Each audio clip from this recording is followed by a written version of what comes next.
હું છું નાથાલાલ બ્રહ્મક્ષત્રિય, ડીજેએન મહેતા હાઈસ્કૂલ જૂના ડીસામાં વર્ષો સુધી ચિત્ર શિક્ષક તરીકે સેવા આપી અને નિવૃત્ત થયો છું. આજે અમે મારા પરમ મિત્ર અને રાષ્ટ્રપતિ એવોર્ડ વિજેતા ચિત્ર શિક્ષક શ્રી ચંદુભાઈ એટીડી સાથે એક એવા વ્યક્તિની મુલાકાતે આવ્યા છીએ કે જે આપણા બનાસકાંઠા જિલ્લામાં અને ખાસ કરીને પાલનપુરમાં ખૂબ અદ્ભુત કામ કરી રહ્યા છે.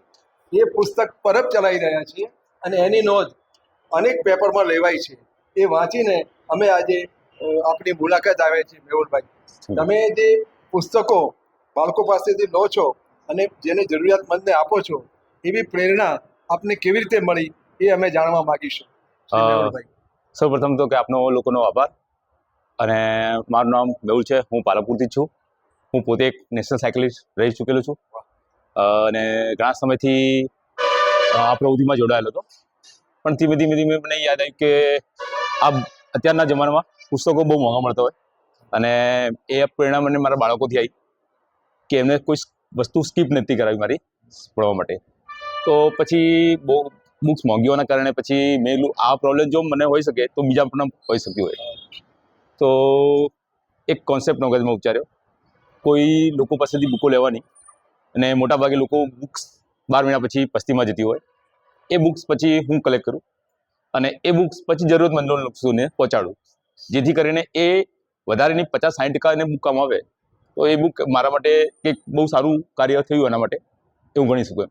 અને પ્રેરણા મને ત્યાંથી જ મળી અને થોડું થોડું તમારા જેવા દોસ્તો, મિત્રો અને બીજા લોકોથી મને સહકાર મળતો રહ્યો અને આ કામ મારું ડોનેટ યોર બુક નામનું એક પોતાનું એક નાનું ગ્રુપ ઊભું કર્યું હતું. એ અત્યારે એક બહુ વૃક્ષ તરીકે પાંગર્યું છે અત્યારે. સરસ મેહુલભાઈ, તમે સરસ વાત કરી. ડોનેટ યોર બુક એ તમારો પ્રોજેક્ટ છે. હું એને ગુજરાતી ભાષામાં પુસ્તક પરબ તરીકે હું આપને બિરદાવું છું. કારણ કે જેમ પરબ ઉપર જઈએ ત્યારે પાણી પીવા માટે નિઃશુલ્ક પાણી મળતું હોય છે, ઠંડુ પાણી મળતું હોય છે, સેવાભાવી લોકો કામ કરે છે.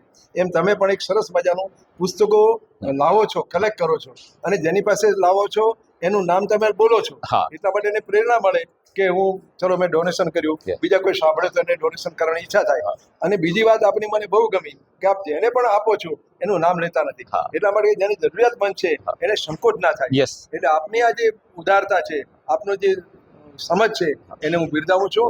અને આપની પ્રવૃત્તિ જેમ સારી ચાલે એના માટે અમારી કોઈ જરૂર પડે તો અમે આપણે સહકાર આપીશું. ઘણા બધા પેપર છે, આપની નોટ લીધી છે અને આજે અમારા ચંદુભાઈ એટીડી સાહેબ પણ પોતાના વિડીયોઝમાં આપની નોટ લઈ રહ્યા છે અને આ દીકરો પણ આપણી સાથે આવ્યો છે, એને પણ આપણે ખૂબ ધન્યવાદ આપીએ છીએ.